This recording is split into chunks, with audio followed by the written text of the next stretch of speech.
اما بعد فاعوذ باللہ من الشیطان الرجیم بسم اللہ الرحمن الرحیم الذین ان مکناہم فی الارض اقاموا الصلاة وآتوا الزکاة وامروا بالمعروف ونہوا عن المنکر وللہ عاقبۃ الامور۔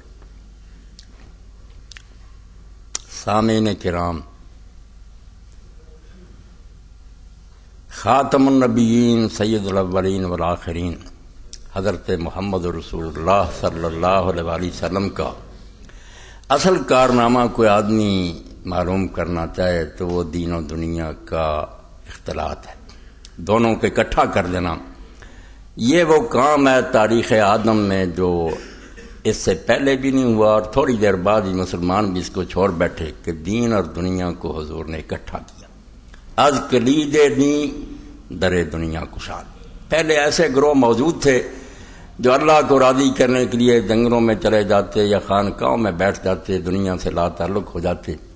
کچھ وہ تھے جو حکومت کرتے، منڈیوں میں خرید و فروخت کرتے، بال بچوں میں رہتے، مگر وہ دین سے لاپرواہ ہوتے۔ اللہ کے رسول علیہ السلام نے یہ ایک عجیب اور بالکل نادر کام کر کے دکھایا کہ دنیا میں پوری طرح منہمک ہو جاؤ، پوری طرح اس میں مصروف ہو جاؤ، مگر اللہ کو نہ بھولو۔ از کلید دین در دنیا کشاد، دین کی چابی سے حضور نے دنیا کے دروازے کھولے۔ ہم چوب بتنے میں گیتی نژاد، کائنات نے آپ جیسا کوئی نہیں جنا، جو کام آپ نے کیا نہیں کوئی کر سکا۔ یہ اتنی عجیب بات تھی انسانوں کے لیے کہ وہی حکمران ہو اور وہی وقت کا سب سے بڑا ولی ہو، اس میں ہی دونوں چیزیں جمع ہو، اقتدار بھی اس کے پاس ہو اور وہ دوسری طرف امت کا مرشد ہو، اس سے بڑھ کر کوئی رہبر اور مرشد نہ ہو۔ اسی لیے رسول اللہ کے بعد صلی اللہ علیہ وسلم اس کی بیعت کی جاتی تھی۔ اس وقت کسی مرشد اور پیر کی بیعت نہیں ہوتی تھی، خلیفہ وقت کی بیعت ہوتی تھی، کیونکہ خلیفہ میں بیک وقت حکومت اور دین اکٹھا ہوتا تھا۔ مگر بعد میں ہماری بدقسمتی کا آغاز ہوا، اور افسوس یہ ہے کہ وہ ظلم جو ہے اس کو اب تک نہیں لوگ سمجھ سکے۔ یہ شخصیات میں الجھ گئے، بات نہیں سمجھ سکے کہ کیسا خطرناک موڑ امت مڑ گئی جس کی وجہ سے وہ سارا کیا کرایا برباد ہو گیا۔ اللہ کے رسول نے دین دیا تھا، مذہب نہیں دیا تھا۔ یہ بات ذہن میں بٹھائیں کہ مذہب بہت بڑی گالی ہے۔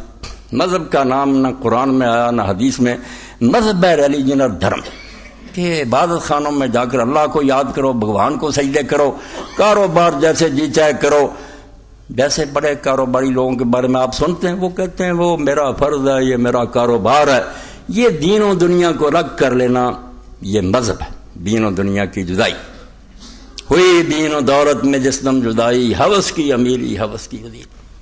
یہ جو رو رہا ہے لوگ کہ مسلمان یہاں تک کیوں گر گئے، اس کا ایک ہی سبب ہے اور کوئی سبب نہیں۔ باقی سب اس سے پیدا ہوئے ہیں کہ نمازیں چھوٹ گئیں، زکوٰۃ دینے سے لوگ رک گئے، کرپشن ہو گئی۔ یہ سارے پھاڑ ہیں۔ بنیاد کیا ہے؟ ملوکیت، کہ حکمران ایسے بن گئے جو نماز روزہ کرتے رہے، کفر کا اعلان نہیں انہوں نے کیا، مگر دین کو انہوں نے حکومت کی حد تک بے دخل کر دیا کہ یہ ہماری مرضی کی بات ہوگی، جو چیز چاہیں گے مانیں گے۔ حکومت میں دین کا کوئی دخل نہیں۔ رسول اللہ نے دین دیا تھا، قرآن دیکھ لیں، حدیث دیکھ، مذہب کہیں آیا ہی نہیں۔ مذہب تو ظلم ہے کہ لوگ زندگی کو دو خانوں میں تقسیم کر دیں کہ ادھر اللہ کی عبادت کریں اور ادھر اپنی مرضی کرتے رہیں۔ دین ہے کہ کسی جگہ بھی تم ہو اللہ کے احکام کی اطاعت۔ اور اللہ کے رسول علیہ السلام نے پہلے اعلان فرما دیا تھا کہ یغیر سنتی اول من یبدل سنتی رجل من بنی امیہ۔ یہ میرے اور آپ کی باتیں کرنے کی نہیں، نہ ان باتوں پر رونے کی بات ہے کہ حضرت معاویہ کا ذکر ہے فلاں کا۔ حقیقت کو سمجھنے کی بات ہے کہ دین ہم گم کر بیٹھے، مذہب رہ گیا ہمارے پاس، روبی سے اٹھتا جا رہا۔ حکمران اب ہمیں کارنر کر رہے ہیں۔ کل اگر آپ نے اخبارات دیکھیں اور عرفان صدیقی کا کالم پڑھا تو اب اس کے بعد تو قیامت آنے میں کوئی کمی نہیں رہی کہ وہ ادارہ جو جنرل ضیاء الحق مرحوم نے اس لیے بنایا تھا اور پوری دنیا سے علماء وہاں جمع کیے کہ بچوں اور بچیوں کو دین سکھایا جائے، اسلامی یونیورسٹی، اس میں اب ایک عورت کو یورپ سے درآمد کیا ہے جو برائے نام مسلمان ہے، مگر اس نے تنظیم بنائی ہوئی ہم جنسی کی کہ مرد مرد سے کرے، عورت عورت سے کرے، باقاعدہ تنظیم ہے، لٹریچر، اور آتے ہی اس نے بچے بچیوں کو یہی سبق دینا شروع کر۔ عرفان صدیقی غریب نے کل اس پر کالم رکھا کہ بچیاں مجھے کہہ رہی ہیں کہ یہ سیکھنے کے لیے ماں باپ نے ہمیں بھیجا۔ اخیر ہو. یہ سارا فساد اس لیے ہے کہ حکومت اسلام سے آزاد ہو. کافر نہیں ہوئے یہ، نہ انہوں نے کلمہ چھوڑا نہ چھوڑنا ہی ہے. حج کریں گے، عمرے کریں گے، یہ ہوتا رہا اس وقت بھی. اب بھی لوگ کہتے ہیں یزید امیر الحج ہوتا تھا. بس ظالمہ بات سمجھو ملوکیت کی کہ دین نہ رہا، مذہب بن گیا. اور یہ اتنی بڑی خرابی ہے. اسی کے نتیجہ میں ملائیت پیدا ہوئی، اسی کے نتیجہ میں پیر پیدا ہوئے، اسی کے نتیجہ میں جاگیردار سرمایہ دار جتنے بے ایمان پیدا ہوئے. جب دین سے یہ شعبہ آزاد ہو گیا کہ دنیا الگ ہے دین الگ، یہ اعجاز ہے ایک صحرا نشین کا کہ ہوں بشیری آئینہ دار نذیر. یہی تو معجزہ تھا نبیوں میں کا کہ وہی شخص دنیا کو دین پڑھا رہا تھا تبلیغ کا بڑا مبلغ، اور وہی نذیر ہوتا تھا. اس کے ہاتھ میں تلوار ہوتی تھی کہ اگر نہیں دین پر عمل کرو گے تو یہ نتیجہ ہوگا. اقتدار اور دین جب اکٹھے تھے، وہ تھا وہ نظام جو اللہ کے رسول نے دیا تھا، اس کو کہتے ہیں دین. جب حکومت الگ ہو گئی، یہ دین جو تھا اس کا مذہب بن کر گزارا کرو، مسجد اور مدرسوں میں رہو. اس کو علامہ اقبال رحمۃ اللہ علیہ فرماتے ہیں کہ جمال الدین افغانی کی زبان سے انہوں نے سمجھا کہ وہ روسیوں کو پیغام دے رہے ہیں کہ مسلمانوں کو نہ دیکھو یہ کیا کر رہے ہیں، اسلام کو دیکھو. اسلام اور ہے، مسلمانوں کا عمل اور ہے. یہ شروع سے انہوں نے کہا یہ تباہی ہو گئی ہے. خود پولیس میں کیسر و کسرا شکست. اس مسلمان نے ہی پہلے کیسر اور کسرا کا جو طلسم تھا اس کو توڑا، تخت توڑ دیے کہ دنیا میں کوئی کیسر نہیں ہوگا، کوئی کسرا نہیں ہوگا، سب خدا کے غلام ہیں، اللہ کی بندگی کرو. خود سرے تخت ملوکیت نشست، مگر خود ہی پھر اسی تخت ملوکیت پر آپ بیٹھ گئے. خود کیسر و کسرا بن گیا، تباہی کر دی دین. حسین ان کو کیا سمجھ آیا جب صدیاں ہو گئی یہی مذہب پڑھ رہے ہیں کہ ہم اللہ اللہ کر رہے ہیں، نمازیں پڑھ، ہمیں کون روکتا؟ یہ انگریز نے روکا تھا، سکھ روکیں گے؟ کیا ضرورت ہے انہیں؟ اسلام کو حکومت میں نہیں آنے دے گی کہ وہ بازاروں میں، وہ عدالتوں میں، ہر جگہ دین راج کرے، یہ نہیں قبول کریں گے. تو کہتے ہیں اس نے خود مسلمان نے کیسر و کسرا کا طلسم توڑا اور پھر اسی تخت پر بیٹھ گیا. اور جو اللہ کے رسول علیہ السلام نے فرمایا تھا کہ سب سے پہلے میری سنت کو بنو امیہ کا ایک آدمی بدلے، اور وہ امیر معاویہ جنہوں نے اس سنت کو بدل دیا. یزید کو نہ روئیں آپ، جس دن یہ تخت پر بیٹھے اس دن سے بدقسمتی سے دور شروع ہو گیا جس کو اللہ کے رسول نے فرمایا کہ میرے بعد 30 سال خلافت راشدہ ہے، پھر ملک عزوز ہے. ظالم بادشاہ کا آغاز حضرت معاویہ سے. اب اس پر روتے رہنا وہ بڑے ہیں فلاں، کیا ہے اس میں؟ اللہ کا رسول کہتا ہے کہ فاطمہ بنت محمد نے چوری کی ہوتی نہ اس کا ہاتھ کاٹ دیتا. کون سا دین کر لیا تم نے؟ یہ ملوکیت کا شاخسانہ کہ ملاؤں کے ذریعے پھیلایا گیا کہ صحابی پر تنقید نہ کرو. کون دین کہتا ہے تنقید نہ کرو؟ عمر رضی اللہ عنہ پر تنقید ہوتی ہے برسر ممبر کہ کہاں سے کشتا لیا. دین کا جو جوہر تھا اس کو برباد کرنا چاہتے ہو کہ ٹوکو نہ. بڑے آدمی جرم کریں تو انہیں معاف کر دو اور چھوٹوں کو پکڑتے پھرو. اسی سے تو پہلی امتیں برباد ہوئی. کوئی رعایت نہیں کسی کی، نہ یہ گالیاں ہیں نہ جنت دوزخ ہے. حقیقت کو سوچنا ہے کہ وہ نظام ختم ہو گیا. اور رسول اللہ نے کیوں دو لفظ بولے کہ پہلے آج جو 30 سال ہے وہ میری نبوت کے طریقہ پر حکومت ہے، پھر ظالم بادشاہ. پیغمبر کیوں کہتا؟ یہ کہتا وہ کافر ہو جائیں گے یہ نہیں. تو اس کو توڑا. کیسر و کسرا کے طلسم خود کیسر و کسرا بن گئے، محالب بن گئے، ریشم بچ گیا، سونے چاندی کے برتن. یہ ابو داؤد شرح مسلم احمد دکھائے خود حضرت معاویہ کے دور میں ہو گیا. صحابہ کرام روئے کہ یہ حضور نے فرمایا یہ حرام نہیں کی چیز ہے. مانا کہا سب کچھ ہو رہا تیرے میں. تو ملوکیت آ گئی، نماز روزہ چلتا رہا اور آہستہ آہستہ اس کو بھی اب سکیر رہے ہیں. تا نحال سلطنت قوت گرفت، بینے او نقصد ملوکیت گرفت.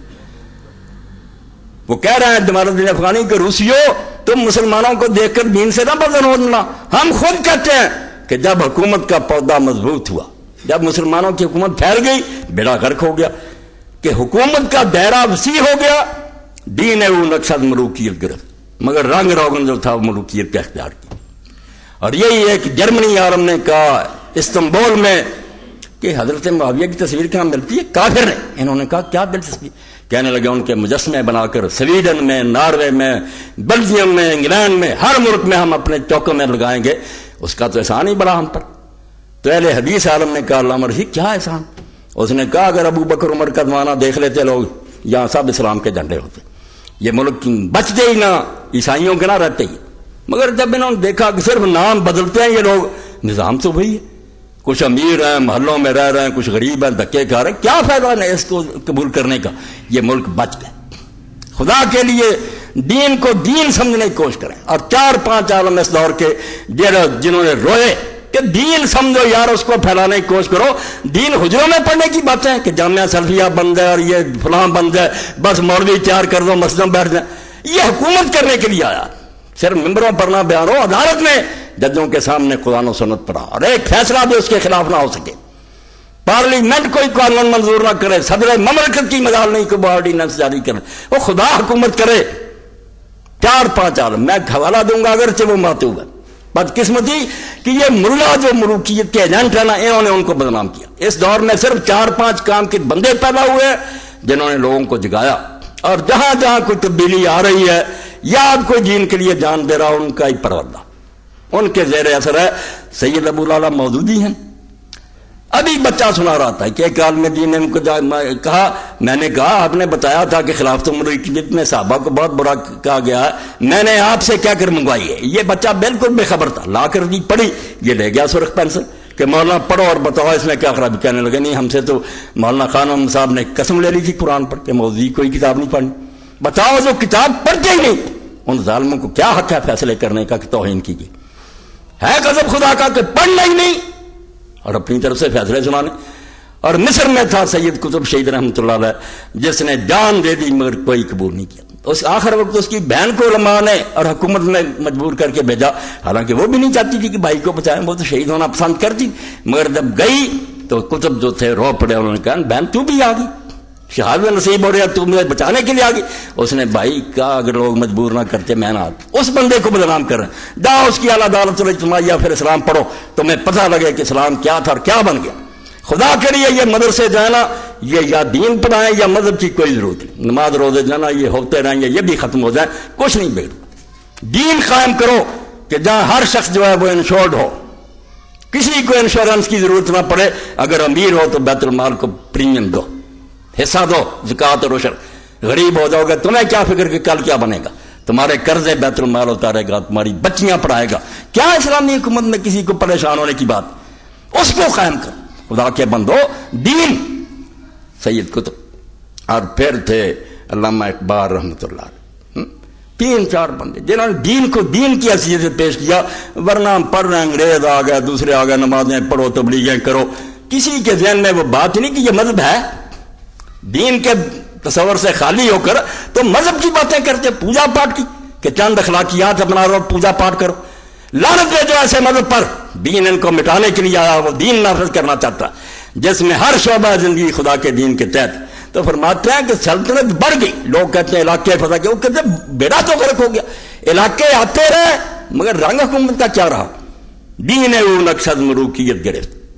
حکومت نے نقش و رنگ جو تھا وہ ملوکیت کا اختیار کر لیا. از ملوکیت نگاہ گردد دیگر، عقل و ہوش اور رسم و راہ گردد دیگر. یہ کوئی تھوڑا سا فرق ہے؟ خلیفہ پھٹے کپڑے پہنتا، رات غریبوں کی خبر لینے کی پھرتا.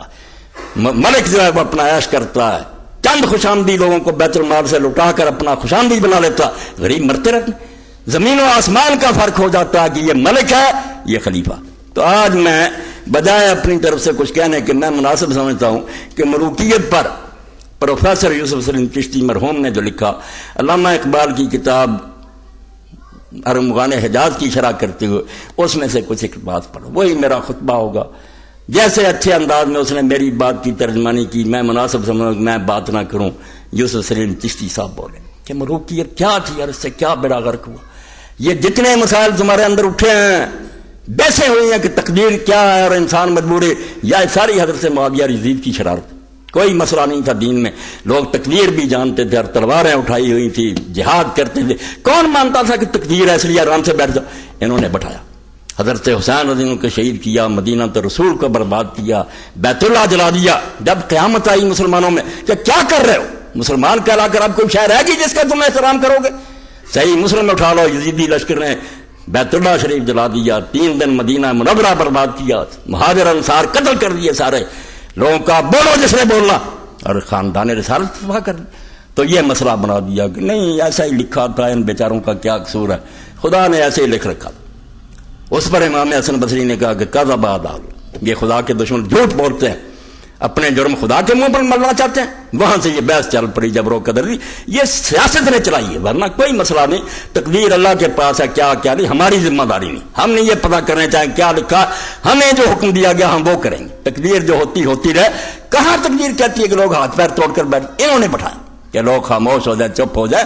اس لیے پروفیسر صاحب کا پڑھوں، وہ کہتے ہیں کہ سارے جرموں کی اگر ابتدا تم معلوم کرو نا تو اس سے ہی پتہ چل جائے گا کہ ساری بربادی جو ہے اسی سے مرلائیت کی بھی تردید کی. یہ 84 سے بات.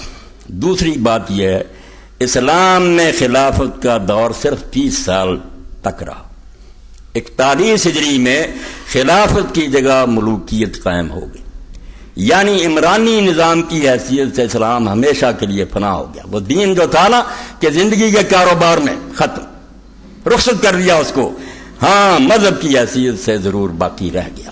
یہ جو جانتے ہو ان سے پوچھو تم اللہ کیا جانتے ہو. لوگوں کی روٹیوں پر پڑے اور گزارے کرتے اور تبلیغیں کرتے ہو دین کی.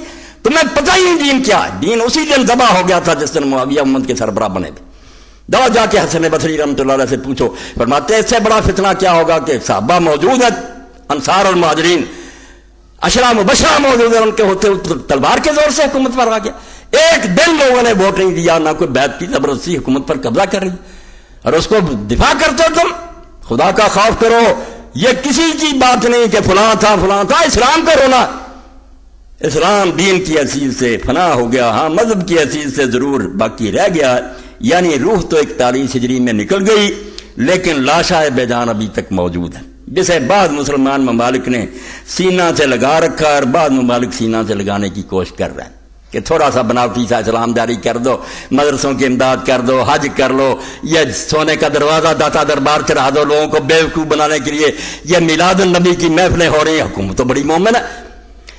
جب بنو امیہ نے دین اسلام خدا کی حکومت کو ختم کیا تو مسلمانوں میں خدا پرستی کے بجائے انسان پرستی کا دور شروع ہو گیا. اور زیادہ زمانہ نہیں گزرا، چند سال بعد کہ خلیفہ بنا یزید بن عبد الملک، آ گئے ملا 40 جبے پہنے ہوئے، سروں پر ابائیں کبائیں، اور کہنے لگے امیر المومنین اللہ کے رسول علیہ السلام نے فرمایا یہ ملوکیت کا نتیجہ دیکھیں، خوشامد شروع ہو جاتی ہے. کیا وہ دور کے لوگ حضرت عمر سے پوچھتے ہیں کہ کرتا کہاں سے لیا ہے، اور کہاں یہ خوشامد کی ذات حدیث فتح الباری میں پڑھیں کہ اللہ کے رسول نے امیر المومنین کہا کہ اللہ جس کو امت سپرد کرتا ہے حاکم بناتا ہے، فرشتوں کو روک دیتا ہے کہ اس کی نیکی بدی نہ لکھے، اس کا حساب کوئی نہیں ہوگا. پہلی صدی حسین سر نہ دیتا تو دین تباہ ہو جاتا. یہ بچا گیا کہ یہ جو کچھ ہو رہا ہوتا رہے، روک نہیں سکتا، روک تو سکتا ہی نہیں تھا. اس کا باپ بے بس ہو گیا تھا جب پوری دنیا کو حکمران تھا، مکاری کی وجہ سے اس کو فیل کر دیا. حسن حکومت چھوڑ گیا. ان کے پاس کیا تھا؟ 20 سال ہو گیا تھا شکنجا کسے. یہ جانتے تھے کچھ نہیں ہوگا، مگر یہ ہونا چاہیے تھا کہ کم از کم لوگوں کو پتہ چل جائے کہ سب کچھ خلاف اسلام ہو رہا. یہ نوٹ آ جائے کہ یہ دین نہیں ہوتا رہا. اس وقت حضرت امام زہری بیٹھے تھے پاس. خلیفہ نے پوچھا کہ زہری یہ حدیث صحیح ہے؟ اب انہوں نے جرأت سے کام لے کر کہا کہ امیر المومنین نے وقت کا حاکم بڑا یا اللہ کے نبی بڑے؟ اس نے کہا نبی بڑے. انہوں نے سورہ سواد سے پڑھا کہ اللہ فرماتا ہے داؤد ہم نے زمین میں تجھے حاکم بنایا، حق کے ساتھ فیصلے کرنا، خواہش نفس کی پیروی نہ کرنا ورنہ تباہ ہو جائے گا. اس نے کہا نبی کو خدا کہہ رہا، یہ کون؟ اس وقت اس نے یزید نے بھی کہا کہ اللہ انہیں غارت کرے، یہی ہمیں تباہ کر دے. تو ایسا ہوتا ہے، خوش آمدی اٹھ کھڑے ہوتے ہیں، حدیثیں گھڑی جاتی ہیں، لوگ انعام پاتے ہیں. یہ جتنی رسمیں اب دین میں چل رہی ہیں، اب میلاد النبی کا پڑھ لیں، میں ویسے نہیں کرتا، صرف توجہ دلاتا ہوں کہ حکمران دین کا کیا حلیہ بناتے. بریلوی حضرات ہیں، دیوبندی ہیں، اہل حدیث ہیں، شیعہ، سب جانتے ہیں کہ 604 ہجری تک دنیا میں میلاد النبی کے نام پر کچھ نہیں ہوتا تھا. کہیں نہ کوئی محفل ہوتی تھی، نہ کوئی دن مناتا تھا، نہ کسی کو یہ پتا تھا. 604 ہجری میں الملک المظفر شاہ اربل عراق کا حکمران تھا. اس نے دیکھا کہ ادھر عیسائی فوجیں بیٹھی ہیں، مقابلہ شروع تھا. کرسمس ڈے آیا، انہوں نے دسمبر میں حضرت عیسیٰ علیہ السلام کا دن منایا، عید میلاد المسیح. اس نے کہا اپنے نبی کا منا رہے ہیں، تم بھی مناؤ. ابن دہیہ عالم کو بلا لیا، حلوے پک گئے، بکرے ذبح ہو گئے، مرغ ذبح، ہزاروں بکرا. اب لوگوں نے کھایا، ناچنے والے ناچے بھی، اس میں بھی خود بادشاہ بھی ناچا، رقص کیا اس نے. اور بعد میں اس کو ابن دہیہ کو خلعت دیا، پیسے دیے، چل پڑا. آگے سے آگے بڑھتے جلوس شروع ہو گئے. تو حکمران ہوتے ہیں لوگوں کو بیوقوف بنانے والے کہ کچھ ایسی رسمیں کرتے رہو کہ خوش رہیں کہ یار ان سے زیادہ محب رسول کون؟ اصل دین کا نام نہ لے دو، حدود اللہ کو ختم کرو، نافذ نہ ہونے دو۔ جب بنو امیہ نے دین اسلام یعنی خدا کی حکومت کو ختم کیا، دین اسلام کیا؟ خدا کی حکومت، وہاں انسان نہیں حکومت کرتا، نام ہوتا ہے کہ فلاں بیٹھا فلاں، کچھ نہیں، فقیری میں بھی امیری میں بھی وہ اللہ والے تھے غیور اتنے، بظاہر کہتے ہیں کہ حضرت عمر حکمران، کیا حکمران؟ جمعے کے خطبے میں دیر سے آتے ہیں، لوگ کہتے ہیں میرے آپ نے پریشان کیا، اور خدا کے لیے ملوکیت اور خلافت کا فرق سمجھیں، چھوڑیں یزید حسین کو، شخصیتوں کی بات نہیں، دین کے سبق پڑھیں کہ اللہ کے رسول نے جہاں نماز روزے کے وہاں باب نہیں ہے، باب الاحکام بخاری میں وہاں باب نہیں، قضا کے حدود کے نہیں ہے، جنگوں کے نہیں ہے، یہ دین ان کے لیے آیا جو حجروں میں بیٹھے ہیں۔ دین خود ہی بتاتا اپنے بیان سے قرآن حدیث کی، یہ ان کا کام ہے، جن کے پاس حکومت ہے، جنگیں کر رہے ہیں، خراج وصول کر رہے ہیں، پوری دنیا کو للکار رہے ہیں، یہ کمزوروں اور بے بسوں کا دین ہے۔ تو حضرت عمر رضی اللہ عنہ سے لوگ کہتے ہیں آپ نے تنگ کیا ہمیں، اتنی دیر ہو گئی خطبہ کری نہیں آئے۔ آپ نے فرمایا اگر اس کے سوا کوئی اور کرتا ہوتا نا، وہ میں دھونے کے لیے دے آتا، دوسرا پہن کر آ جاتا، مگر خدا گواہ یہی کرتا تھا، اس کو خشک ہوتے دیر لگی، اور اس پر بھی لوگوں نے دیکھا تو 8 سے زیادہ پیوند تھے۔ یہ ہے خلافت، اس کو کہتے ہیں اللہ کی حکومت۔ مگر جب بندوں کی حکومت آ گئی، مسلم جام اٹھائیں، حضرت مقدام بن ابی مادی بن کرم نے کہا معاویہ قسم اٹھا کر دکھا، اللہ کے رسول نے ریشم نہیں حرام کیا، سونے چاندی کے برتن نہیں حرام کیے، درندوں کی کھالیں بچھا کر ان پر بیٹھنا متکبر لوگوں کی طرح چیتوں اور شر حرام نہیں۔ اور ماں نے بعد فرمایا آپ قسم کھا کر بتا کہ یہ سارے کام تیرے گھر میں ہو رہا کہ نہیں؟ ابو داؤد شریف اور مسلم، نقشہ ہی بدل گیا، نام رہ گیا مذہب کا، دین ختم۔ تو مسلمانوں میں خدا پرستی کے بجائے انسان پرستی کا دور شروع، میں سن رہا ہوں، ویسے کہتے ہیں کوئی نہیں چھوڑو جی مسئلہ، اب سلسلہ شروع ہے، ہر مسجد میں ہو رہا پروگرام، حضرت سیدنا یزید رحمۃ اللہ علیہ آ رہی اطلاعیں، حسین کی باری آئے، چھوڑو جی ہم نے کیا لیا، یزید کی وکالت کرنا فرض ہے، یہ آپ کے ذمہ لگا ہے، یہ اسی لیے آپ پہلے حدیث اور دیوبندی ہیں، خدا سے ڈر جاؤ، وہ جنت کے جوانوں کا سردار اور اس کے مقابلے میں تم ایسے آدمی کو جس کو ہر دیوبندی اور ہر اہل حدیث نے جو آج تک پیدا ہوا شقی اور پلید لکھا، اس کا دفاع کرتے ہو۔ اللہ کا خوف کرو، انسان پرستی کا دور شروع ہو گیا، اور سب جانتے ہیں کہ آخر الذکر اول الذکر کی ضد ہے کہ دونوں کام اکٹھے نہیں ہو سکتے، انسان پرستی ہوگی تو خدا پرستی نہیں رہے گی، اور دو ضدیں کبھی ایک ظرف میں جمع نہیں ہو سکتی، دو چیزیں ایک جگہ جمع ہو سکتی ہیں کہ خدا کی بندگی اسلام سکھائے یہاں بندے حکومت کرنے لگے، ایک انسان پرست کبھی ہرگز خدا پرست نہیں ہو سکتا۔ ملوکیت سے انسان پرستی کیسے پیدا ہوتی ہے اس کو صرف ایک نظیر سے سمجھ سکتے ہیں، مثال سے سمجھاتے ہیں کہ فرق سمجھ لو۔ پہلی صدی جب فاروق اعظم رضی اللہ عنہ خلیفہ ہوئے تو انہوں نے ممبر رسول صلی اللہ علیہ وسلم پر چڑھ کر یہ اعلان فرمایا کہ مسلمانوں جو میرے اندر کوئی کجی دیکھے، عیب دیکھے تو مجھ کو سیدھا کر۔ یہ کیا دیتی ہے خلافت، مجھ میں کوئی خامی دیکھو، کوئی خیال نہیں کرنا کہ صحابی، یہ معاویہ تو صحابی بھی فتح حضرت عمر سے بڑا صحابی ہے، خلیفۃ المسلمین ہے، اشرام کہہ رہا ہے مجھ میں خامی دیکھو ٹوکنا، ورنہ کر رہا بکواس نہ کر رہا ہے، میں صحابی رسول ہوں، میرے خلاف زبان کھولتے۔ یہ اعلان فرمایا کہ جو مجھ میں کوئی عیب دیکھے مجھے اطلاع دے، شاباش، سیدھا رہ گیا۔ لیکن جب عبد الملک بن مروان بادشاہ ہوا تو اس نے ممبر پر چڑھ کر یہ سیفٹی ایکٹ نافذ کیا کہ آج کی تاریخ سے جو مسلمان مجھ سے یہ کہے گا کہ خدا سے ڈرو تو میں اسے قتل کر دوں، کوئی نہ یہ کہے اتق اللہ، اپنے منہ بند رکھو، میں جلدی چیک کروں۔ اس تنبیہ کا نتیجہ خاطر خواہ برآمد ہوا، بنو امیہ اور بنو عباس کی مسلسل کوششوں سے دنیا اسلام میں کوئی ایسا شخص باقی نہ رہا جو کسی بادشاہ سے یہ غیر اسلامی فکرہ کہہ سکتا، غیر اسلامی، اوپر انہوں نے لگا دیا ہے نقطے کہ یہ غیر اسلامی بن گیا کہ اللہ سے ڈرو، کوئی نہ کہہ سکا، خاموش کر دی زبانیں، فقہا بھی ڈر گئے، علماء بھی ڈر گئے۔ تم روتے نہیں اس کو، حسین کو نہیں رو رہا، اس کو رو رہا ہے کہ دین نہیں رہا، مذہب بن چکا۔ ابتدا میں ایک جماعت مسلمانوں میں ضرور ایسی پیدا ہو گئی تھی جن کو اب تم بدنام کر رہے ہیں کہ لوگ سمجھاتے تھے وہ کیوں گئے، انہوں نے تو ہماری لاج رکھ لی، منہ کاڑا ہونے سے بچا لیا، حکومت کو روک نہیں سکے، اسلام داغدار ہونے سے بچ گیا۔ ٹھیک یہ تھا کام، نہیں ہو سکا تو کوئی بات نہیں، دنیا کی کامیابی اور ناکامی کا کیا؟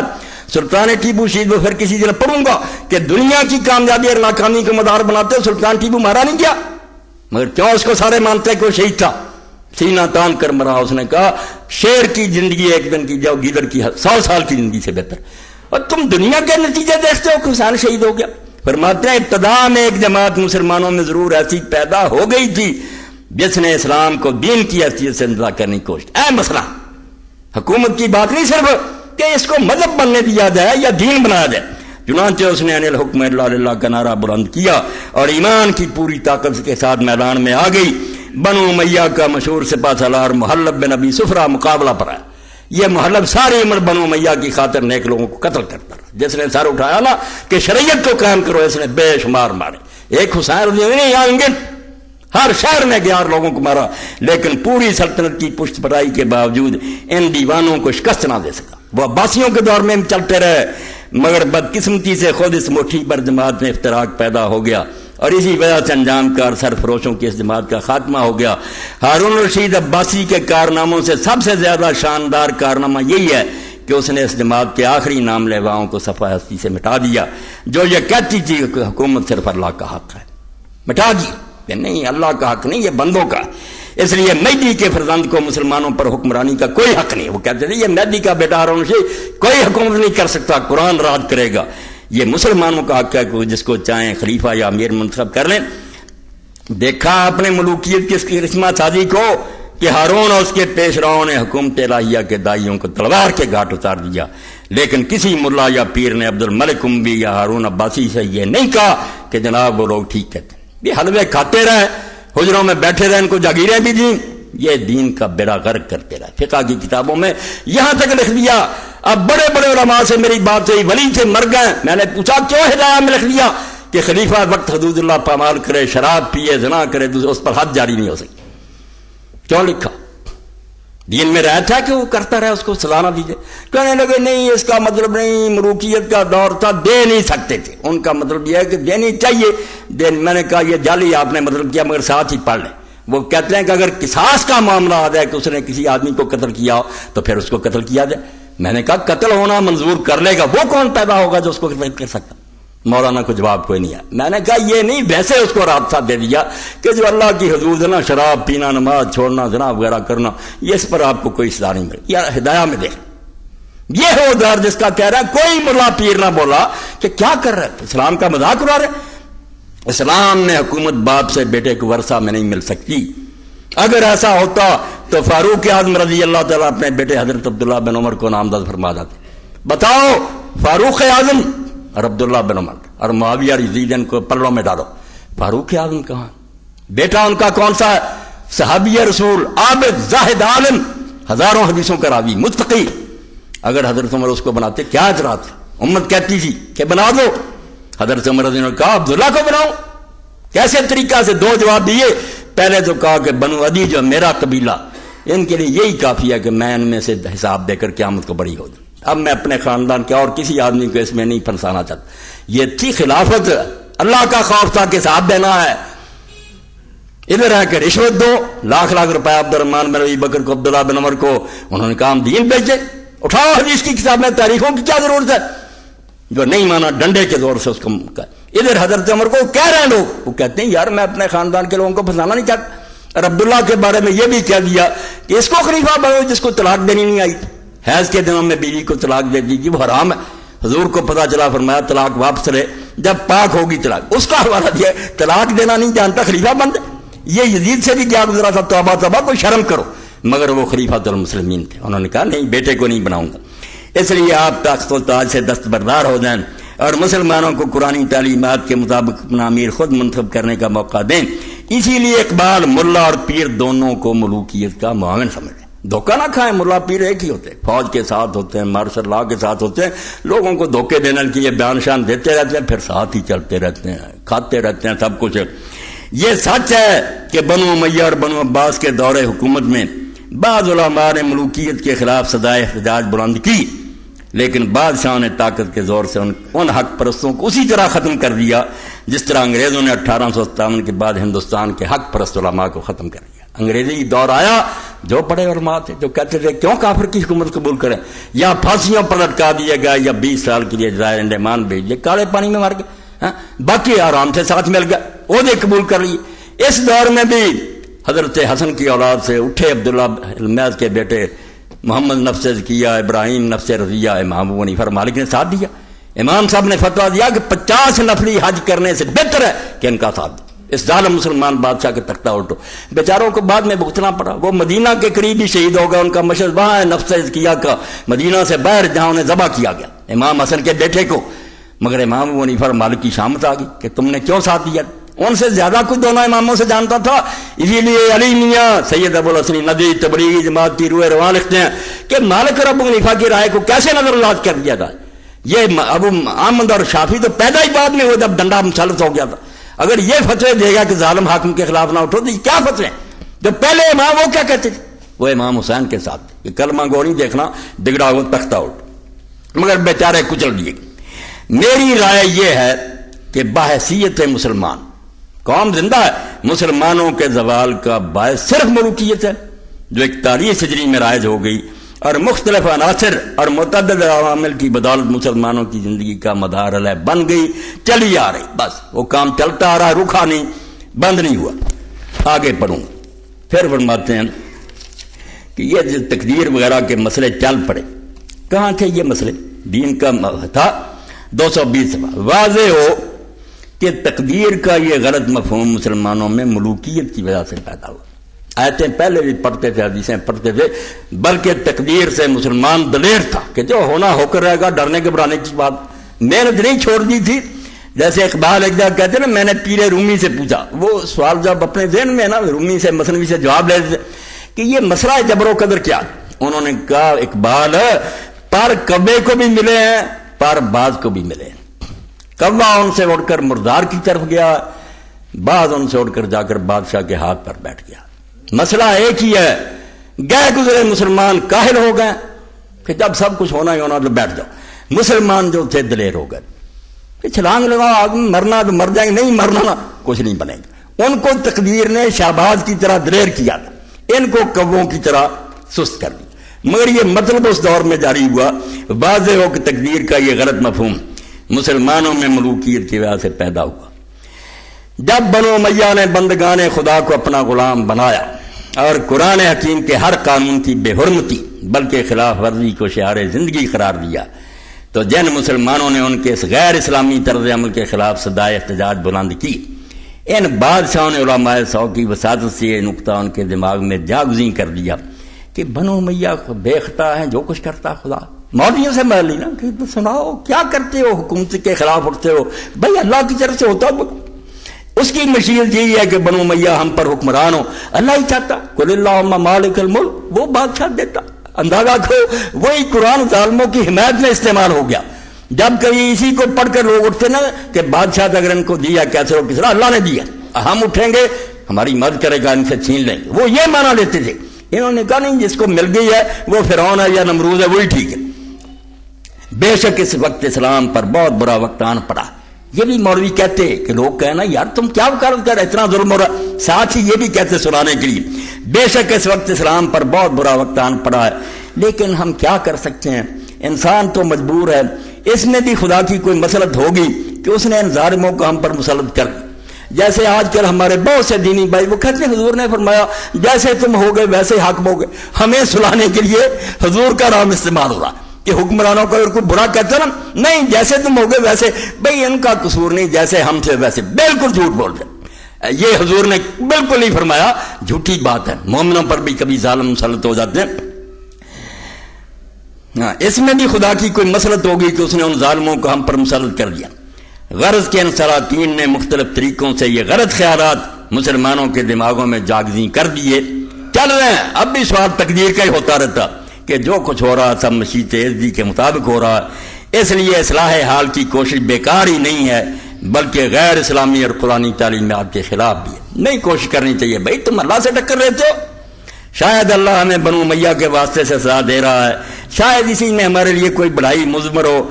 ہم تو مجبور ہیں، کیا کر سکتے ہیں. امت کو سلانے کے لیے گولیاں دے رہے ہیں. واضح ہو کہ جبر کی یہ خالص تعلیم قرآن اور حدیث دونوں کے خلاف ہے. کہیں نہیں آیا کہ بیٹھ جاؤ اور بس ہوگا جو ہوگا.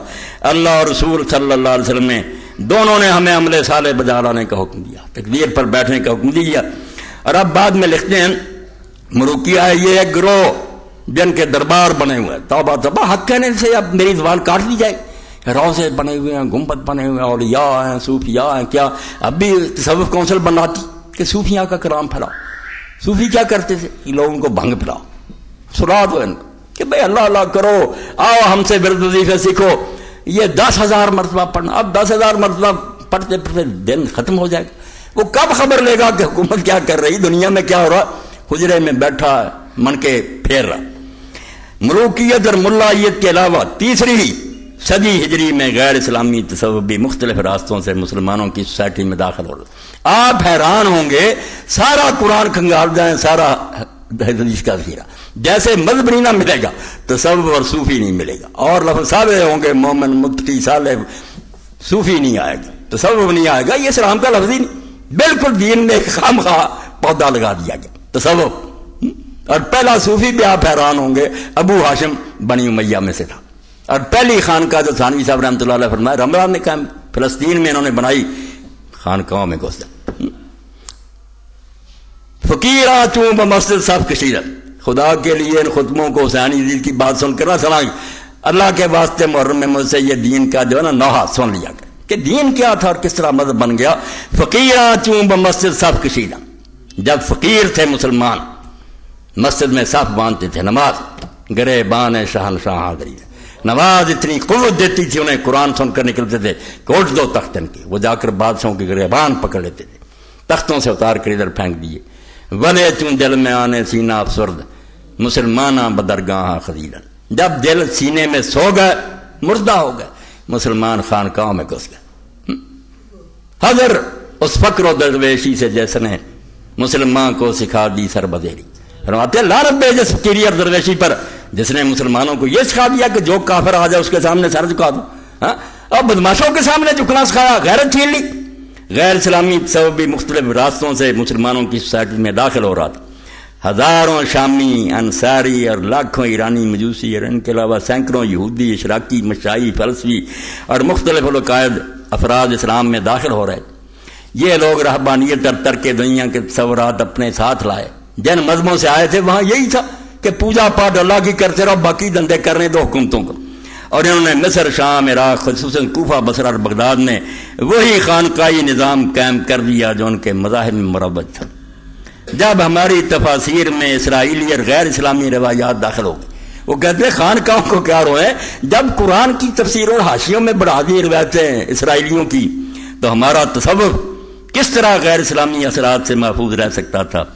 مختصر یہ کہ سلاطین، علماء سار، صوفیاء سار، ان تینوں کی متفقہ کوششوں کا نتیجہ یہ نکلا کہ عمل سے فارغ ہوا مومن بنا کے تقدیر کا بہانہ، عمل سے فارغ ہوا مسلمان بنا کے تقدیر کا بہانہ، آرام سے بیٹھ گیا، بھائی اللہ کی تقدیر میں ایسے تھا، انگریز آ گئے، ہندو آ گئے، کیا کریں۔ واضح ہو کہ تقدیر کا یہ مفہوم جس کی روح سے مسلمان تارک الدنیا اور تارک العمل پیدا ہو جاتا ہے، ابلیس کا پیدا کرنا، یہ دین نے نہیں سکھایا، ابلیس کا۔ چنانچہ وہ خود اعتراف کرتا ہے میں نے ناداروں کو سکھایا سبق تقدیر کا۔ ابلیس اپنے چیلوں میں کہتا ہے کہ یہ غریبوں کو جو سبق ہے نا، اور تمہاری قسمت میں غریبی لکھی جی، کیوں کرتے ہو امیروں سے ناراضگی، یعنی اس لیے کہ اٹھ کر ان سے چھین نہ لیں، اپنا حصہ نہ چھین لیں۔ اور دین تو کہتا ہے، جیسے ابن حزم کہتے ہیں کہ اگر کوئی غریب بھوکا مر گیا اور اس نے بستی کے لوگوں سے مال نہ چھینا اور نہ کھایا، وہ خودکشی کا مرتکب ہوگا، قیامت کے دن جہنم میں جائے گا کہ تیرا حق تھا، ان کے مالوں میں دکان توڑ دیتا، ان کے بینک لوٹ لیتا، اپنا حق لیتا، زیادہ نہ لیتا، اپنا حق لیتا۔ دین کے فتوے اور اس پر لکھا علامہ احمد شاکر نے کہ یار روسیوں کو بھی یہ نہ سوجا جو امام ابن حزم کو سوجا کہ اسلام کیا، اسلام کہتا لوگ بھوکے مرے، اپنا حق وہ دے رہے ہیں، ٹھیک ہے، نہیں سے ان سے چھین لو۔ تو فرماتے ہیں کہ ابلیس کہتا ہے میں نے ناداروں کو سکھایا سبق تقدیر کا۔ اسلام تو سراسر عمل کا پیغام ہے، اور عمل صالح کا دوسرا نام جہاد فی سبیل اللہ ہے، اور سرکار دو عالم کی 23 سالہ زندگی عمل صالح اور جہاد فی سبیل اللہ کی زندہ تصویر اور قرآنی تعلیمات کی جیتی جاگتی تصویر۔ یہاں عمل کرو کرو کرو، ہاتھ توڑ کر بیٹھنے کا نام کوئی نہیں۔ یہ سارا کچھ ان کا اپنا ہی فساد اور ساری شرارت۔ خلاصہ کلام یہ ہے، یہ 229 ہوا کہ اگر مسلمان دوبارہ سربلندی کے طالب ہے، نسخہ سن لو، صرف تلواریں لے کر کافروں کو نہ مارتے پھرو، اس سے جانیں دے دو گے، شہید ہو جاؤ، کیا بنے گا؟ نظام کی تبلیغ کے لیے لمبا منصوبہ چاہیے، خود اپنے ملکوں میں ذہن بدلو، لوگوں کو سید قطب اور مودودی اور اقبال پڑھاؤ تاکہ لوگوں کو پتہ چلے کہ غلبہ اسلام کے لیے کیسے کوشش کرنی. پہلے خود تو مسلمان بنو, اس کے لیے تمہارے اندر جذبہ پیدا, پھر یہ کوششیں ہوگی. خلاصہ کرام یہ ہے کہ اگر مسلمان دوبارہ سربلندی کے طالب ہیں تو سب سے پہلے صحیح علم حاصل کریں. یہ پہل ہے, عمل بعد میں ہوتا. علم اب کیا ہے کہ ہم لوگوں کا علم حاصل کرو, کسی مولوی کے پاس جاتا وہ ترجمہ دیتا, ترجمہ جو ہے رسم حاج کے ثابت راوی روایتیں, وہ کیا پڑھے گا, کسی کا ترجمہ دے گا, اوپر وہی جھوٹے قصے ہیں کہ داؤد علیہ السلام نے بیوی چھین لی تھی, سلیمان علیہ السلام کی کرسی کے نیچے جادو دبایا ہوا تھا, وہ کافر ہو جائے گا. قرآن سے کیا ملے گا؟ پہلے دین صاف کرو. ایسے علماء ڈھونڈو جو یہ خرافات کو رد کر کے صحیح بچوں کو دین دیں کہ قرآن اصل میں کیا. یہ حاشیہ اور تفسیریں پڑھاؤ گے, بے ایمان کرنا ان کو. جگہ جگہ ایسا فلاں پیغمبر نے یہ کام کر لیا, یہ غلط ہے چیزیں. صحیح علم, اور صحیح علم یہ ہے کہ اللہ تعالیٰ نے مسلمان کو دنیا میں اپنا خلیفہ بنایا. نقطے کی بات, پہلا سبق کہ تو غلامی کرنے کے لیے نہیں آیا, حکومت کرنے کے لیے آیا. اور خلیفہ وہ ہے جو اللہ کے سوا کسی کے سامنے سر تسلیم خم نہ کرے, بلکہ اس میں اتنی طاقت ہو کہ وہ ساری دنیا کو اللہ کے قانون کے سامنے سر جھکانے پر مجبور کر دے. بنو امیہ اور بنو عباس نے اسی صحیح علم کو دنیا سے مٹا دیا, اور اس کی غیر قرآنی تصورات جن کی تفصیل کا یہ موقع نہیں ہے, علماء سو کے ذریعہ سے اور تلوار کے زور سے اور دولت کے لالچ سے مسلمانوں میں رائج کر لیے. اس لیے مسلمانوں کا پہلا فرض یہ ہے کہ وہ قرآن مجید کا مطالعہ کریں, سب حاشیے چھوڑ دیں, کوئی ادھر ادھر نہ پڑھا کریں کہ باہر کیا لکھا, صرف قرآن کو دیکھتے جائیں. قرآن کوئی معمہ نہیں, بجارت نہیں, یہ ان جعلی لوگوں نے بنایا کہ 14 علم پڑھے تو پڑھے, لوگوں کو فضائل اعمال سناتے ہیں, قرآن نہیں پڑھتے. نو عالموں کا بھائی بدوؤں کے لیے اترا, ان پڑھوں کے لیے. وہ سمجھ گئے, تم سمجھ نہیں گے, جانتے ہیں کہ اگر پڑھ لیا تو قرآن تو صاف ہے, ہر بات واضح ہو جائے گی تاکہ انہیں صحیح علم حاصل ہو سکے. اس کے بعد وہ اپنے مقصد حیات میں ضرور کامیاب ہو جائیں گے. اقبال نے اسی نقطہ کو یوں بیان کیا ہے, پس نخستیں بادشت تطہیر فکر. مسلمان کو پہلے چاہیے کہ اپنا دماغ صاف کرے, جو غلط خیالات پیدا ہو گئے ان کو دور کرے, صحیح علم قرآن کا حاصل کرے. بعد ازیں آسان شود تعمیر فکر, جب یہ گندگی دماغ سے نکل جائے گی پھر فکر کی تعمیر ہو جائے گی, پھر صحیح خیالات خود ہی آ جائیں گے قرآن و حدیث کے. یہ میں نے نمونے کے طور پر کچھ مقامات پڑھ دیے, ورنہ یہ پوری کتاب اس قابل ہے کہ ارمغان حجاز کا یہ ترجمہ اور تشریح آپ پروفیسر یوسف سلیم چشتی رحمۃ اللہ علیہ کی پڑھیں, روتا رابط کہ 41 ہجری جب آئی حضرت محمد, اس کے بعد کہاں اسلام, وہ دین ہی جو اللہ کے رسول نے دیا تھا ختم. اور سب سے زیادہ محتاط لوگ یہاں بیٹھے ہوں گے کئی تبلیغ, ابو الحسن ندوی سے زیادہ کوئی صحابہ کو جانتا تھا. اس نے صاف لکھا دعوت عظیمت میں کہ خلفائے راشدین کے بعد جو لوگ آئے انہوں نے تھوڑے دنوں میں رسول اللہ کا قرضہ بے باک کر دیا. جو حضور دے کر گئے تھے سب کو مریا میٹ کر دیا, کلمہ پڑھتے رہے, نمازیں پڑھتے رہے, یہ سب کچھ ہوتا رہا. یہ اب بھی ہو رہا, اب بھی حکمران یہ کرتے رہیں گے, مگر وہ دین جو ہے اس کی جو مٹی پلیز ہے وہ دیکھ ہی رہے ہیں آپ کہ زنا کی اجازت ہو رہی ہے. اب وہ منگوا رہی ہے عورت جو باقاعدہ پڑھا رہی ہے کہ مرد سے کرے, اور اس نے باقاعدہ انہوں نے ٹیلی فون کیا, اس نے ہاں میرے یہ نظریے ہیں اور میں یہ تعلیم دے رہی ہوں کہ ہم جنسی ہونی چاہیے. اب اس سے بڑی قیامت اسلام پر کیا آئی, مگر یہ لوگ کہتے ہیں ہم عمرہ نہیں کرتے, کعبے کی چھت پر نہیں چڑھے. یہ مکاری اس دور سے شروع ہوا ہے کہ ظاہری کچھ ایسے مراسم اور چیزیں کرتے رہو جس سے امت بیوقوف بنی رہے. آ بتاؤں تجھ کو رمز آیا ان الملوک, سلطنت اقوام عالم کی ہے کہ جادوگری. یہ حکومت کرنا مذاق نہیں, جادوگر ہوتا حکمران, خواب سے بیدار ہوتا ہے ذرا محکوم, اگر پھر سلا دیتی ہے اس کو حکمران کی شاعری. کوئی نیا کام شروع ہو جاتا ہے اور یہ کھیل تماشے بھی شروع ہو جاتے. کبھی کوئی منایا جا رہا دم سے کہ لوگ بچے بچیاں ان کاموں میں لگے رہے, ان کو یہ سوجے ہی نہ کہ ملک کی کیا حالت ہو رہی ہے, کیا بربادی ہو رہی ہے, کھیل تماشے میں لگ. اور یہ موسیقی اور کھیل تماشے اور دن منانے, آپ کو پتہ ہونا چاہیے سورہ لقمان پڑھیں, یہ سازش اس وقت بھی کفار نے کی. نضر ابن حارث نے کہا نوجوان متاثر ہو رہے ہیں, اب رسول اللہ کی زبان قرآن اللہ کا کلام جو آتا تھا بس قائل ہو جاتا. افتاتون السحر وانتم تبصرون, اکٹھے وہ کہنے لگے یار تم دیکھتے بالتے جادو میں پھنستے جاتے ہو, کہ جو جاتا پھنس جاتا. پھنسنا تو تھا, جادو کیا تھا, برحق کلام تھا اللہ کے رسول کی پاک زبان قرآن دی, تو حل کیا ڈھونڈا پھر. نظر نے کہا اس طرح نہیں کام بنے گا, جو تم کہتے ہو یہ جادوگر ہے, یہ کاہن ہے, یہ کوئی نہیں مانے گا. سارے لوگ بیوقوف نہیں ہیں, اپنے بچے بھی کہیں گے عقل مند ہے, دانا ہے, کسی سے لیتا دیتا نہیں. کون سا یہ ساحر کاہن ہے. انہوں نے کہا تو پھر کیا کرے گا. اس نے کہا میں کر لوں.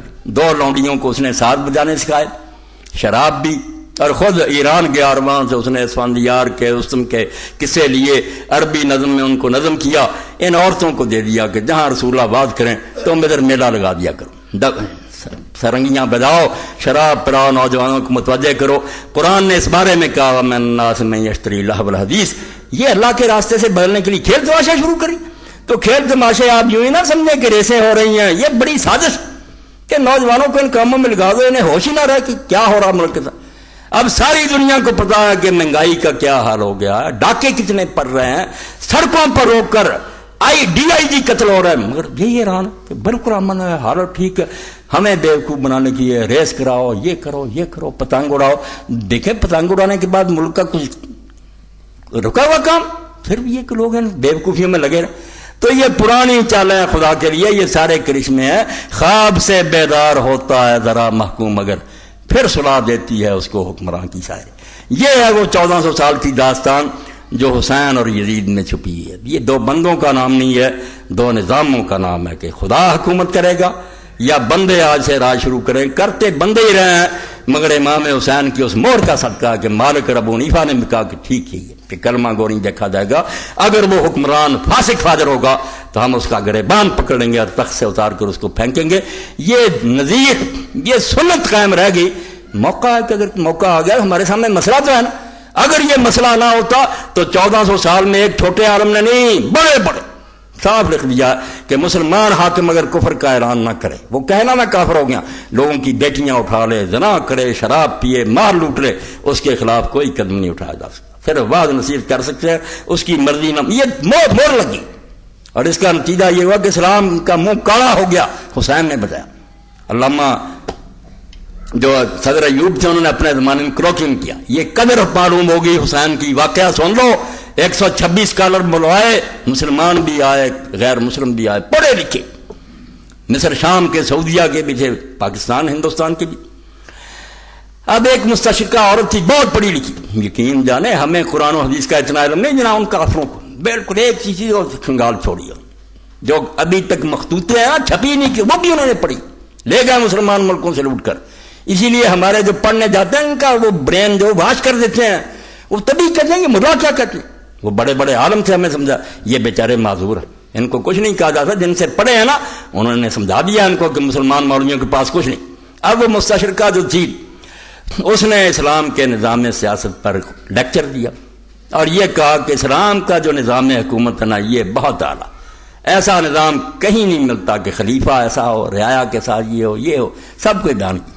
مگر آخر میں اس نے کہا کہ ایک خامی رہ گئی ہے، یہ خامی ہے جو حضرت معاویہ سے شروع جس کی میں بات کر رہا ہوں، اس کا اس نے حوالہ دیا، خراب بھی ہو گئی ہے کہ اگر حکمران ٹیڑھا چلے تو اس کے سامنے کوئی چیک نہیں ہے روکنے کا۔ اس نے حدیثیں پڑھی کہ حضور نے کہا اگر تیرا مار لے جائے اور تیری کمر پر وہ کوڑے مارے کچھ نہیں کرے، اور علماء کے فتوے پڑھے چاروں اماموں کے، دوسروں کے، اس نے کہا سارے امام تھے، سر جھک گیا، سعودیہ جھک گیا، شام جھک گیا، مصر جھک گیا، سب جھک گیا، جواب ہی نہیں تھا کسی کے پاس۔ اس نے کہا اس کا حل مجھے بتاؤ کہ اس کی مہربانی ہے وہ ٹھیک چلتا رہے، اگر وہ غلط چلے کلمے کا انکار نہ کرو، بتاؤ دین میں اس کا کیا علاج ہے۔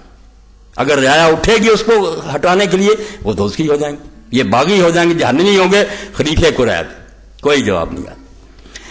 تو اس وقت سید مودودی رحمۃ اللہ علیہ کو موقع ملا تو انہوں نے فرمایا کہ میری بہن نے جو کچھ کہا نا ٹھیک، جمہور یہی کہتے ہیں اور صدیوں سے یہ کہہ رہے ہیں، مگر یہ دین کا مسئلہ نہیں، دین نہیں تھا، یہ نظریہ ضرور تھا کہ جب مار پڑی، مارے گئے، بہت سارے لوگوں کے سر کٹ گئے، بیچارے بے بس ہو کر یہ کہنے لگے دین نہیں۔ مولانا نے پھر پڑھی کوئی حدیثیں بھی اور خاص طور پر حضرت امام حسین رضی کا حوالہ دیا اور ساتھ ہی امام مالک اور ابو حنیفہ کا حوالہ دیا کہ وہ اتنے بڑے امام اہل سنت کے، انہوں نے باقاعدہ ساتھ دیا حضرت زید کا، تو بات بن گئی، بالکل سارے جو تھے ٹھنڈے ہو گئے، وہ بھی مطمئن ہو، مگر مولوی بات نہیں آئی، یہ ایجنٹ تھے نا مروکیز کے۔ بعد میں انہوں نے خط و کتابیں شروع کر، وہ ساری چھپی ہے تفہیمات کی ایک جلد میں انہوں نے لکھا کہ امام حسین کا تو کام غلط تھا، ٹھیک ہے انہوں نے اجتہاد کیا، اللہ انہیں اجر دے، مگر ان کا اقدام غلط تھا، انہیں کوئی حق نہیں تھا، یزید شراب پیتا، زنا کرتا، جو فاسق فاجر ہی تھا اس کے خلاف نہیں اٹھنا چاہیے۔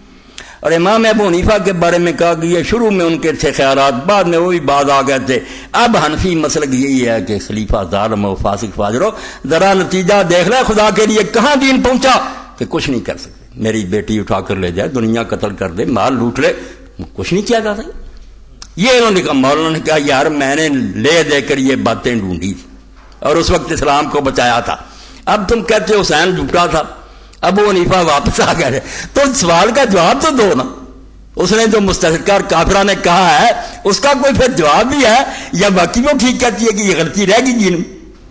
اس پر انہوں نے ختم کر دیا کہ میرے جواب اگر غلط ہیں تو پھر کوئی جواب نکال کر دو. مگر شکر ہے کہ سید ابو الحسن علی ندوی رحمۃ اللہ علیہ نے کہا نہیں وہی ٹھیک تھا جو حسین نے کیا اور جو نفس زکیہ نے کیا. کوئی دین نہیں کہتا کہ ظالم حاکموں کے سامنے سر جھکاؤ, موقع دیکھنا چاہیے کہ کوئی طاقت بنتی ہے, تختہ الٹا جاتا ہے, الٹو, کوئی روکتا نہیں. اور یہاں حاشیے میں لکھتے ہیں وہ تاریخ داد کہ ابو حنیفہ اور مالک سے بڑا اہل سنت کا امام کون پیدا ہوگا, کون ان کے فتوے کو رد کر سکتا. تو یہ ساری برکت آپ دیکھ رہے, آپ کربلا کو رو رہے ہیں کہ صرف یہ ہوا, سمجھنے کی کوشش نہیں کرتے کہ موڑ کیسا آیا جہاں حسین رضی اللہ عنہ کے احتجاجی رائے نے بچا لیا. کہ میں سر کٹا دوں گا مگر یہ لکھ دوں گا کہ یہ کچھ ہو رہا ہے, یہ مسلمانوں کا کام ہے, کرتے رہیں, دین نہیں ہے, یہ اللہ رسول کا طریقہ نہیں ہے, بچ گیا. اور اسی لیے میں کہتا ہوں, چیلنج کرتا ہوں کہ کوئی عالم اسلام خواہ وہ اہل حدیث ہو یا دیوبندی دکھائے مجھے فقہ کی کوئی کتاب جہاں حوالہ دیا جاتا ہو کہ یزید نے یہ فیصلہ کیا تھا یا امیر معاویہ نے, اس لیے یہ دین میں حکم کوئی مثال نہیں دیتا. لوگوں نے سمجھ لیا کہ بے شک یہ کتنے اچھے تھے, یعنی یہ مسلمان حکمران اسلامی طریقے کے نہیں. جہاں حوالہ ہوگا حضرت ابوبکر کی سنت ہوگی, عمر کی ہوگی, عثمان علی کی, لوگ پاگل ہیں. ساری امت کا اجماع کہ وہ ہے خلافت راشدہ, صحیح نظام حکومت. یہ حکومت ہے, مسلمانوں کی ہے, ملک بھی فتح کی ہے, مگر اگر اسی کو معیار بنایا جائے کہ علاقے بڑے فتح کیے, مسئلے بڑی, تو آپ ذرا دیکھیں کہ ہلاکو خان اور چنگیز خان اور سکندر انہوں نے تھوڑی دنیا فتح کی ہے. اسلام کی نظر میں خدا کے لیے کہتے ہیں علی کے زمانے میں کچھ چپا پر اور نہیں ہوئی, رہنے دو, لعنت بھیجو چپا پر زمین پر, جو ہے تمہارے قدم میں وہاں اسلام چل رہا. ہمیں یہ چاہیے کہ نظام اسلامی ہے. اور یقین جانے ان لوگوں کی جنگیں اور فتوحات, آپ تو فخر سے بیان کرتے ہیں کیونکہ نیشنلزم آ گیا, قومیت, کہ مسلمان قوم کے لوگ تھے. اسلام نہیں ذہن میں کہ اسلام کی نظر میں ان کی چڑھائیاں جرم ہے. ہندوستان پر بھی حملے, کیوں حملے ہوئے؟ جب تم نے یہاں اسلام نہیں چلانا کیوں لوگوں کا مال لوٹتے پھرتے, خزانے لوٹتے اور غدری لے جاتے ہو؟ یہ اسلام ہے؟ اسلام کہتا کہ جو علاقہ ہاتھ میں آئے, تھوڑا آئے یا زیادہ, وہاں نظام اسلامی قائم کرو, خلافت اسلامیہ ہو. ورنہ یہ جو لوٹ ماری ہوئی, زمین میں فساد ہوا, خلق خدا کو تنگ کرنا ہوا. اسی لیے خلفاء کی جنگیں جو ہیں وہ رسول اللہ کی جنگوں کا تتمہ ہے. جیسے حضور کے جہاد ہیں وہ جنگیں, بعد کی جنگیں دنیا داری کی جنگیں, ملک فتح کیے, علاقے چینے, محل بنایا, عیش کیا, دینی نافذ کیا, خوبصورت لوڑیاں لے گئے, ان سے عیاشیاں کرتے رہے. ایک ایک وقت میں کئی ہزار عورت محل میں جمع. اور وقت آیا کہ مغل عید میں محمد شاہ رنگیلا محل پر چڑھتا تو ادھر بھی نوجوان لڑکی کھڑی, ادھر بھی پستان ننگے ہیں, اس کو بھی پکڑتا جاتا ہے, اس کو ہر سیڑھی پر دونوں کے پستان پکڑتا جاتا ہے, بوسے لیتا جاتا ہے. آخر خلافت اسلامیہ کا حشر یہ ہوا. مسلمانوں کی حکومت اتنی نامراد برباد ہوگی. توبہ کرو, مسلمان بادشاہوں کی حمایت نہ کرو, خلافاء کی کرو جو حضور نے بتایا. اور خلافت 30 سال ہے, بعد میں بادشاہ ہے, اپنا موج میلہ کرتے رہے, خلافت نہیں. اور دیکھیں امت کیسی ذہین ہے, اللہ نے عقل دی ہے. تھوڑی جا بعد عمر بن عبدالعزیز ہے, وہ نہیں مروان کا پوتا, بنو امیہ سے, کیوں ساری دنیا اس کو کہتی ہے کہ وہ خلیفہ راشد ہے. اس کے 2.5 سال جو ہیں پھر وہ خلافت ہے جو اللہ کے رسول کا طریقہ ہے. اور لوگوں نے بھی دیکھ لیا کہ اس کو عمر ثانی کہنے لگے کہ یار پہلا عمر دوبارہ زندہ ہوگا, انصاف, سب کے ساتھ برابری, ساری خلق خیریت سے رہ رہی.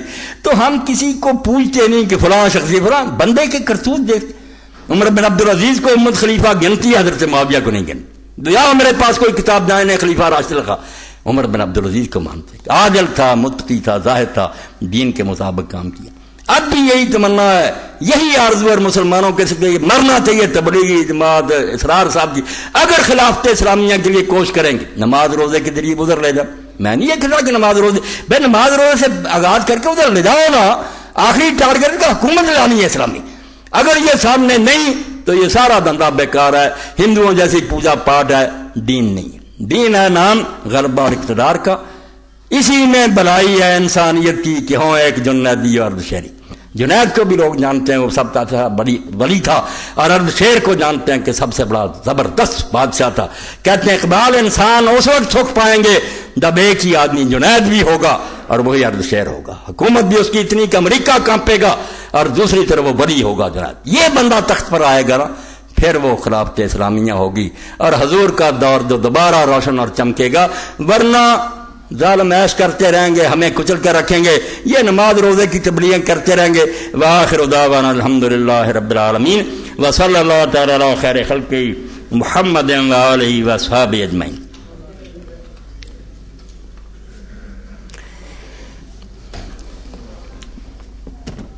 بسم اللہ۔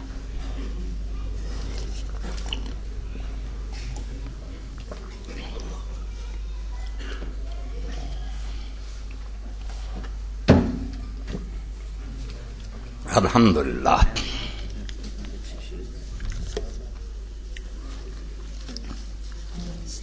وعلیکم السلام ورحمۃ۔ کوئی اعلان ہے؟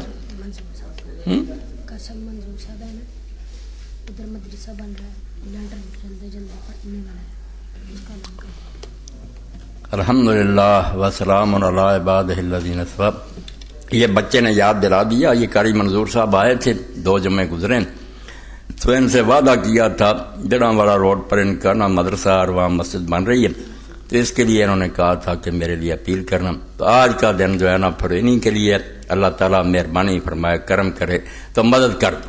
بالکل مدد کرنی چاہیے، جو بھی دینی کام ہو رہا اس کے لیے جو ہو سکے کر دینا چاہیے، اللہ فضل فرمائے۔ آج کے دن جو کچھ بھی جمع ہوگا نا وہ قاری صاحب کو دے دیا جائے۔ اللہ ایسے مدارس اور مساجد جو ہیں ان کو آباد کرے۔ اس گئے گزرے زمانے میں تھوڑی بہت روشنی باقی ہے، کوشش تو ہو رہی ہے کہ یہ چراغ بھی بجھ جائیں، مگر اللہ حفاظت کرے۔ اور یہ بچے نے جو رسالہ دیا نا نشور، اس میں بھی ایک مضمون آیا، اس کے آخری جو ہے نا اشعار اس نے اللہ کے بندے نے لکھے، بہت اچھے ہیں۔ مضمون کس نے لکھا؟ یہ ملک محبوب عالم بھٹا صاحب کا مضمون۔ تو لکھتے ہیں، اور آج بھی جب تاریخ کا ایک طالب علم تاریخ کے نتائج پر غور کرتا تو یہ کہے بغیر نہیں رہ سکتا۔ یہ بادشاہ پرست اور انسان پرست نہیں سمجھیں گے کربلا کو، ان کے لیے یہ فلاں پر اعتراض آتا، فلاں پر یہی روتے رہیں گے، بات نہیں سمجھنے کی کوشش کریں گے۔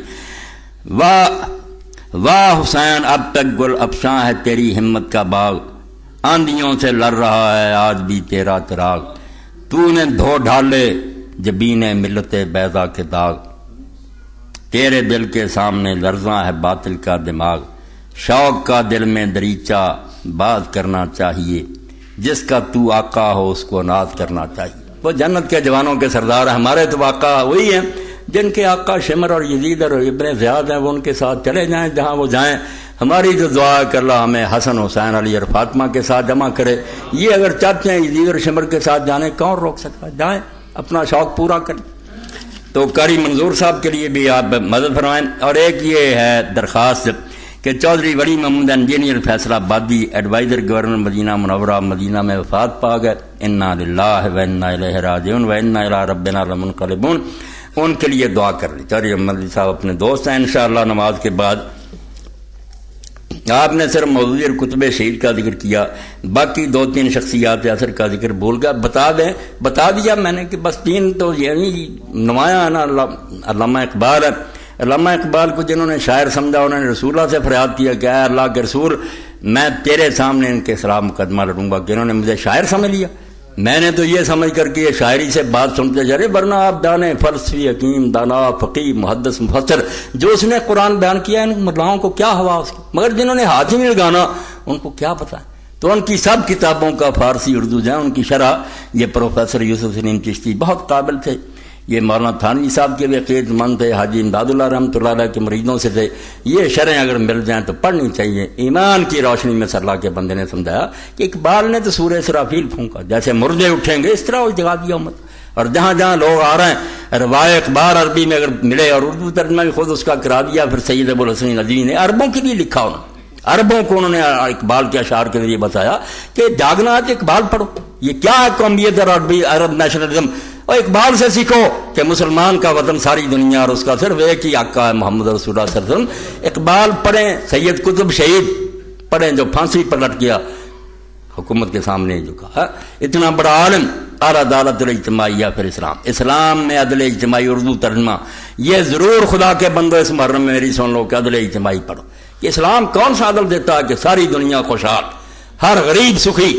کوئی اتنی بڑی کتاب، اور اس میں تبدیلی کا باب بھی ہے کہ کہاں سے یہ کانٹا بدل گیا۔ کیوں وہ بابرکت نظام دنیا سے اٹھ گیا، یہ ملوکیت مسلط ہوئی، اور سید مودودی سے کوئی نفرت نہ کرے، نہ سنی سنائی باتوں پر رہے، خود پڑھو، پھر کوئی غلط بات آئی لے آؤ، آخر بشرا علماء کے باتوں میں اختلاف ہوتے ہیں، مگر دین کا خادم تھا، کوئی اس نے دین کو برباد نہیں کیا، جھوٹ بولتے ہیں، اور یہ ان کی کامیابی جیسے کفار نے کہہ دیا تھا اس قرآن کو سنو ہی نہ شور مچا دو، یہ تو ان کا حربہ، آپ کو دماغ رب نے دیا، آپ پڑھیں، چمٹ جائے گی، اگر کوئی بات غلط ہوگی دیکھ لیں، خدا کے لیے ان کی کتابیں پڑھیں، یہ تینوں آدمی اس دور میں، اور چوتھے سید ابوالحسن علی ندوی رحمۃ اللہ، سید ابوالحسن علی ندوی کی بھی جو ہے نا تاریخ دعوت و عظیمت اور دوسری کتابیں، سیرت سید احمد شہید، وہ چونکہ اولاد تھے سید احمد شہید کی، ان کے بڑوں نے جہاد کیا تھا، دین کے لیے جانیں دی تھی، اس لیے ان کے خون میں بات باقی، اور یہ میں کہتا ہوں ان کے خاندان پر فضل ہے کہ اب بھی ان کے خاندان کی عورتیں اور بچے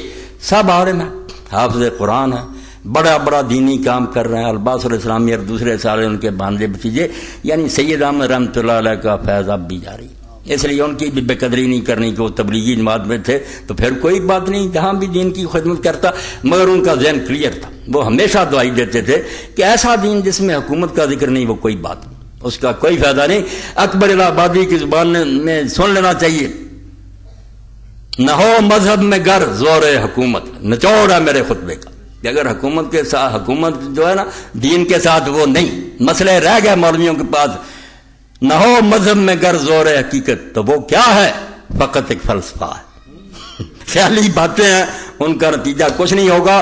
جب اسلام ہوگا اور ساتھ ہی خلیفہ ہوگا، قرآن کے ساتھ تلوار، تو پھر صرف وعد نہیں ہوں گے، امیر المومنین عمر رضی اللہ عنہ کا ڈنڈا بھی ہوگا، دنیا سیدھی ہو جائے۔ ایسا نہ ہو تو ہے کار کلیمی بے بنیاد، اقبال کہتا ہے اگر لاٹھی نہ ہوتی موسیٰ علیہ السلام کے پاس تو نبوت پھیر ہی تھی، مسئلے کرتے رہے، فرعون مانتا تھا، جب ایسا پھنکا اور سانپ بنا کہ بندہ بندے کا پتر کھا جائے گا اسی ہاتھ جوڑ کے، اس لیے ایسا چاہیے، ایسے کہ بغیر بات نہیں، تبلیغی بائی بے صرف لائے، نماز روزے سے شروع کر کے لوگوں کو متوجہ کرے کہ آخری ٹارگٹ وہ ہے کہ دین کا غلبہ ہو، اور دوسری تنظیم آپس میں اتفاق کریں، اتحاد کریں، مخالفت نہ کریں۔ اب وقت ہے، اب میرا لیکچر انشاءاللہ عصر کے بعد ہو رہا ہے اتحاد امت، ڈاکٹر حضرات نے بلایا، وہاں یہ بیان کر دوں گا کہ یہ گروہ جو ہے نا سارے ہمارے بھائی ہیں مسلم، خدا کے لیے وہ سن لیں، کوئی کافر نہیں، یہ جتنے گروہ ایک دوسرے کو بم مار رہے ہیں سب بے وقوف لوگ، کوئی ان میں نہ کافر ہے نہ کچھ نہیں، یہ خطبہ وہاں ہوگا انشاءاللہ۔